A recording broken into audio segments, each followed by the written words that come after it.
Regresamos con Pablo Bustamante, presidente de WINAIPAC, para hablar sobre las perspectivas para el Perú en el 2013. Pablo, muy buenas noches. Hola, Juan. Gracias por estar con nosotros en el programa. Gracias a ustedes por la invitación. Bien, cuéntame primero, antes de hablar un poco de la economía peruana, ¿cuál es tu balance del 2012 en general? Bueno, mira, yo creo que la fuerza del sector privado, de ciudadanos, empresas, desde las más chiquitas hasta las más grandes, han consolidado un año económicamente, socialmente muy bueno, ¿no? Pero sí creo que se han generado tres debilidades, ¿no?, que se hacen patentes, evidentes, que son muy importantes. Un retroceso en la educación, en lugar de buscar un gran avance en el tema educativo, que es la gran tragedia del Perú, ¿no? Hay un retroceso, ¿no? Empoderamiento adicional del SUTE, que es un sindicato marxista, que no debiera estar vinculado jamás con la educación de un país, ¿no? El CONARE tratando de meterse, en fin, muy débil, ¿no? Retroceso en la meritocracia, un gran problema. El otro es el tema podría ser de infraestructuras, porque hay una parálisis en la toma de decisiones en el Estado, proyectos parados por todas partes, ¿no? No hay una toma de decisiones y de alguna manera se está consolidando una brecha entre el gobierno y el sector privado, como si el sector privado fuera, ¿quién?, una fuerza enemiga, cuando en verdad es el sector privado peruano el que da el 90% del empleo, el 90% de los recursos del Estado y prácticamente el 90% de la inversión. Entonces creo que hay una falta de entendimiento sobre eso y esa es una brecha que hay que cerrar. Estamos al mismo lado de la mesa, tenemos que trabajar juntos con los mismos remos en el mismo bote, ¿no es cierto? Y el tercero es el tema de las instituciones, que también creo que se han debilitado. Se ha debilitado el Estado, ¿no? El Estado de Derecho. El Estado viene retrocediendo ante las afrentas de los radicales, ¿no? No hay una sensación de un liderazgo sólido desde el gobierno. Entonces creo que ese es otro tema que de alguna manera ayuda a crear una especie de pantano debajo de una fortaleza tremenda de nuestra economía. Lo que dices tiene mucho sentido porque uno se guía normalmente por la tasa de crecimiento, que puede ser 6.2, 6.3, y uno siente que eso es un promedio parejo en todas las industrias, y no es así. Hay industrias que crecen 12% y otras que incluso decrecen, ¿no? Entonces uno tiene esta mala forma de leer, de interpretar la data, ¿no? El Perú está creciendo, como tú dices, de una manera muy interesante, pero es de una manera muy desigual, no solo en cuanto a industria, sino en cuanto a las variables que predicen de alguna manera el conocimiento. Has mencionado infraestructura, has mencionado calidad institucional y gestión pública. En cuanto a gestión pública, hay toda una serie de propuestas para hacer reformas, ¿no? Hay un paquete de reformas del ministro Casilla. ¿Eres optimista, pesimista? ¿Cuál es tu opinión respecto a ese paquete? Yo creo que solo podemos ser optimistas. Necesitamos eso a gritos, ¿no? Y espero que el 2013 albergue ese desarrollo. Pero mi pregunta va hacia si tú crees que va a ser posible ponerlo en funcionamiento. Yo creo que en la medida que se explique mejor a los ciudadanos qué es lo que pasa con el país, cuáles son sus potencialidades, esas cosas tienen que salir como espuma, no debiera haber ningún problema. Sin embargo, tal vez quería puntualizar algo, porque no se vaya a entender lo que dices como que nuestro crecimiento es un crecimiento con desigualdad. En verdad, el crecimiento que viene teniendo el Perú es un crecimiento virtuoso, mágico, ¿no? Porque crece la economía, baja la pobreza, disminuye la desigualdad, ¿no? O sea, esto es algo que no sucede casi en ninguna parte del mundo y está sucediendo en el Perú, y muchas veces tratamos de desconocerlo y de bombardearlo y de cortarle los pies, ¿no? Entonces, el proceso es muy bueno, es tremendamente sólido, a pesar de falencias tan grandes como educación, infraestructuras, instituciones, en fin. Sin duda, cuando hablaba de desigualdad, como bien me has corregido, no me refería a las desigualdades económicas, sino de los sectores industriales, ¿no? Qué sé yo, la industria versus la pesca versus la minería, que está decreciendo justamente por esta parálisis que tú estás mencionando. Así es. Ahora, en el año 2006 el presupuesto del Perú eran 50.000 millones de soles. Hoy día tenemos un presupuesto para el 2013 de 108.000 millones de soles. Si tú haces el agregado entre los diferentes presupuestos entre el 2006 y la fecha, suman más de 250.000 millones de soles de diferencia. ¿Dónde está esa plata? Bueno, es increíble, ¿no? Lo mal utilizada que está. Bueno, una parte no se usa, ¿no? Porque, por ejemplo, entiendo que en educación, ¿no? Algo así como casi un tercio del presupuesto al final no se está gastando. Sí, y los gobiernos sucede... regionales tienen otros 11.000. Sí, bueno, regionales y gobierno nacional. En verdad, la incapacidad para ejecutar, ¿no? es inmensa, ¿no? Evidentemente hay mucho más burocracia, ¿no? Hay más inversión pública, es cierto también, y eso es muy importante, pero es insuficiente lo que se está ejecutando con esos recursos. Los presupuestos de programas sociales se han multiplicado por 5 o por 7, ¿no? ¿Cuál es el impacto? ¿A qué están dirigidos? ¿A dar más limosna a más gente?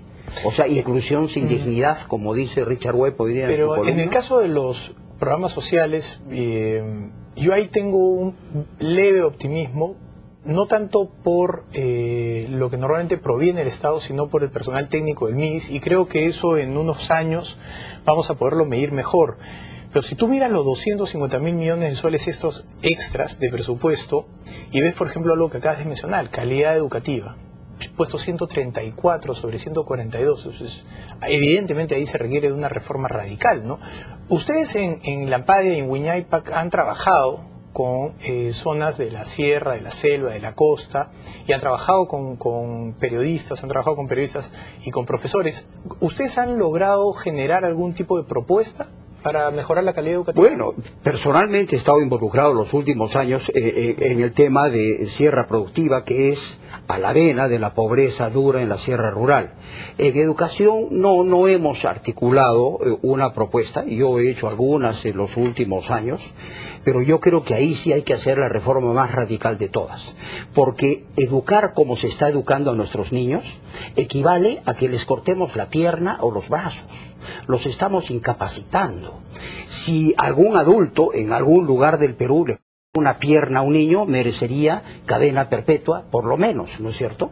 ¿Y qué cosa hacemos, no, con esta deseducación que estamos haciendo? En un mundo del conocimiento, en un mundo que compite, en países que tienen programas espectaculares de mejora de educación, empezando por nuestros vecinos, como Chile, como Colombia, como México. Me comentaba Hugo Díaz lo que se hace en México, es una cosa impresionante, ¿no? En el Perú no estamos haciendo nada, ni siquiera le hemos explicado a la ciudadanía cuáles son las causas del deterioro.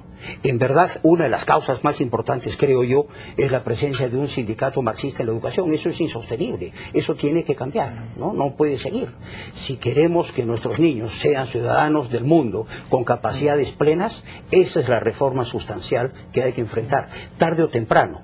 Y ahí habrá que decir, más vale un momento colorado que 100 amarillos, pero creo que eso es algo que lo tenemos que hacer por responsabilidad con esos niños a los que le estamos cortando los brazos y las piernas. Y si queremos ser un poco más realistas y pesimistas, esos chicos que salen mermados del sistema educativo entran a un mercado laboral que está incapacitado de percibirlos porque las normas laborales y las restricciones laborales que presenta hace que las empresas no puedan contratar para enseñarles a producir, sino se mantengan en el mercado informal. Y en todo caso ni siquiera se favorece la capacitación laboral ya en el trabajo. Por ejemplo, creo que hay una reciente norma, ¿no?, que dificulta la contratación de practicantes en las empresas desde el punto de vista tributario. O sea, estamos inhibiendo más bien facilidades para la contratación de empleo juvenil. En fin, falta pues visión, falta liderazgo. Múltiples estudios sostienen que esa es una de las principales claves que tiene la economía estadounidense para justamente mantener su desempleo bajo frente a la crisis que están viviendo los países desarrollados, ¿no? Exactamente, es algo que habría que promover. Ustedes están aportando nueva información a partir de este portal Lampadia. Te felicito porque la verdad es que hemos estado recibiendo muy buenos productos y han presentado hace poco uno sobre la productividad. Cuéntanos un poquitito qué es lo que ustedes han estado viendo respecto a la productividad peruana. Bueno, en base a investigaciones, ¿no?, de terceros, como por ejemplo las que ha hecho Lucho Carranza en su momento, hace algún tiempo, que presentó en el CADE, o el IPE, Miguel Palomino, ¿no?, es evidente que el aumento de productividad que ha habido en la última década, o en las últimas 2 décadas, es muy positivo, especialmente en la última década. Lo que llama muchas veces la atención es que haya todavía gente que está diciendo todo lo contrario, ¿no es cierto? Entonces nosotros tratamos de ilustrar a la ciudadanía con cifras rigurosas, ¿no?, cuál es la realidad. Creo que en nuestro país hemos dejado que se digan muchas cosas por mucho tiempo sin que tengan sustento, o que tengan más bien intenciones políticas más que de informar e ilustrar a los ciudadanos. Creo que nuestros ciudadanos merecen más respeto. Te voy a hacer una pregunta, pero después de la pausa sobre este tema. Vamos a una pausa, regresamos. Bien, regresamos con Pablo Bustamante, presidente de Wiñaypac, para hablar sobre las perspectivas al 2013. Pablo, al final del segmento anterior me estabas hablando de la desinformación, y efectivamente hay muchas personas que se sustentan en creencias, ideas, pero no utilizan la data. ¿Cuánto crees tú que eso retrasa el crecimiento del Perú? Me refiero a esta suerte de batalla ideológica en la que se han encomendado algunos analistas y críticos del modelo. Bueno, yo creo que el clima de inversión es fundamental para que la economía ande sobre ruedas y persista este proceso virtuoso de crecimiento con reducción de pobreza y desigualdad. Entonces, la bajada de llanta que le hace mucha gente a ese proceso afecta necesariamente. Ahora, no lo vemos en un Perú que no crece. Y no es posible medir lo que estamos dejando de crecer, ¿no? En verdad, muchas veces yo he comentado que de alguna manera en el Perú hay una especie de revolución cultural anti-inversión, ¿no?, en los círculos politizados, ideologizados, ¿no?, que traban una serie de procesos, ya sean públicos o privados, ¿no? O cuando el Perú quiere avanzar en la geografía hacia zonas donde no hay Estado y no hay mercado, se movilizan una serie de procesos. Por ejemplo, la hidroeléctrica de Inambari, ¿no? Se movilizaron los ecologistas, unos, otros, los curas, ¿no? Se tiraron la hidroeléctrica. Esa zona ahora está invadida por narcotraficantes, ¿no?, o productores de coca, y por minería ilegal. Entonces se inhibe la presencia del Estado y del mundo formal peruano, ¿no?, para que se consolide un área de libertad, de libertinaje, y van tomando un espacio geográfico muy grande. Entonces yo creo que ese verbo, ¿no?, que desconoce la realidad, que malinforma, no ayuda, ¿no?, a que los ciudadanos se ubiquen y puedan apoyar las cosas que hay que apoyar, ¿no? Y más bien son presas muchas veces de esa desinformación, cayendo en trampas, ¿no?, de manipulación ideológica. Ahora, todos somos pesimistas de algo, ¿no? Acabamos de estar siendo los dos pesimistas sobre la calidad educativa, sobre la infraestructura y la calidad institucional. Entonces el oyente debe con justa razón preguntarse entonces cómo estamos creciendo estas tasas. Imagínate cómo estaríamos creciendo. ¿Cuál es tu respuesta a la pregunta cuáles son los ejes que están haciendo que el Perú crezca el día de hoy? Bueno, fundamentalmente inversión, exportaciones y consumo interno. Años ha tomado una gran viada. Inversión, por ejemplo, depende mucho de calidad institucional. ¿No Sí, es claro un poco que sí. contradictorio decir no hay calidad institucional, pero hay gente que quiere invertir con nosotros? Es que no podemos decir cuánto debiéramos estar invirtiendo de otra manera. Estamos invirtiendo Entonces, ya 27, a pesar de 28%, claro. Pero podríamos estar de pronto invirtiendo 32% del producto, que este país lo necesita, como lo ha tenido Chile por varios años. La China ha invertido décadas al 50% de su producto. Ahora, efectivamente, que exportamos y que somos muy buenos exportadores, pero que solo de materias primas, que no generamos valor agregado y que por lo tanto eso es insostenible. Eso es otra gran falsedad, ¿no? Porque en verdad las exportaciones no tradicionales han crecido 220%, mientras que las tradicionales han crecido solo una fracción. Para los próximos años, hasta el 2014, se espera que las exportaciones tradicionales crezcan 40% adicional, ¿no? En verdad, el Perú se ha volcado a generar un sector manufacturero, industrial, vinculado a nuestros sectores primarios, como ha sido en la historia de la humanidad en todos los países, digamos, exitosos y desarrollados. Y hoy día tenemos un sector manufacturero que exporta maquinaria, ¿no?, que exporta productos químicos, que exporta una serie de productos que jamás soñó exportar, competitivo a nivel mundial, a pesar de la caída del tipo de cambio.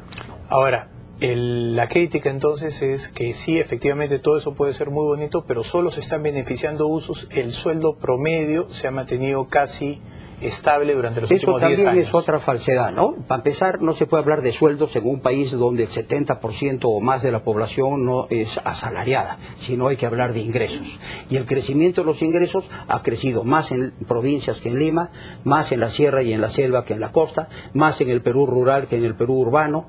Entonces el proceso es virtuoso por donde lo veas. Muy bien, ahora sí me quedé sin falsedades genéricas, como las llamas.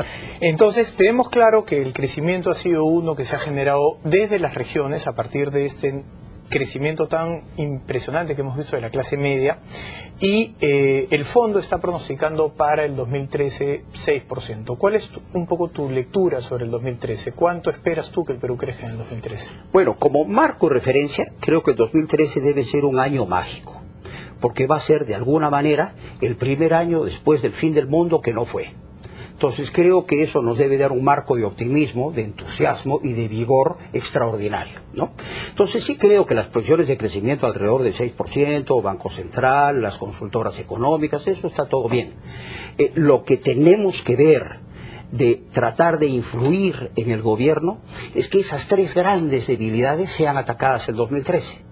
Porque si bien el crecimiento es muy bueno, crece además la economía a un ritmo alto y decrece con un mayor porcentaje de impacto, incluso la pobreza, pero eso no es suficiente para cerrar las brechas que hemos acumulado por décadas en el Perú. Entonces necesitamos mejorar la educación, necesitamos una reforma absolutamente radical, necesitamos cerrar la brecha que hay entre el Estado hoy día o el gobierno y el sector privado. Ese espacio de desconfianza no puede continuar. ¿Cómo vamos a construir un país exitoso, digamos, si desconfiamos de entre esos estamentos, ¿no es cierto? Tenemos que resolver la parálisis en la toma de decisiones, que tiene una incidencia importantísima en infraestructura, que no solo es un tema económico, es un tema social, porque llevar, digamos, los beneficios del mundo moderno a los pobres es la cosa más democrática que puede haber, ¿no? Y tenemos que hacer un esfuerzo por mejorar nuestras instituciones. Tenemos que apoyar a un gobierno fuerte, que sepa tomar decisiones, que sepa afrontar, digamos, los embates que se le presentan en el acontecer político. Esos son los retos del 2013. ¿Cómo, desde dónde debemos de partir? Porque todo lo que me estás diciendo es efectivamente muy claro, pero me da la impresión que requieren de consensos políticos y que nuestra clase política o no está preparada o no lo está viendo de esa manera. ¿Cómo se debe generar ese consenso para ti? Bueno, este año es el año clave para este gobierno, ¿no? Si este año 2013 este gobierno no logra consolidar digamos, esfuerzos, ¿no? Ya después viene un poco de salida, ¿no? El siguiente año vienen las elecciones regionales, ya después viene la preelectoral de 2016, ¿no? Entonces el año 2013 es clave. La necesidad tiene cara de hereje, ¿no? Yo creo que hay que hablar de estas cosas, hay que cambiar ideas y hay que ayudar al gobierno a que enfrente el toro como hay que enfrentarlo. Muy bien. Te agradezco muchísimo, Pablo. Esperamos tenerte pronto de nuevo en el programa. Gracias a ti por la invitación. Bien. Vamos, una pausa, regresamos.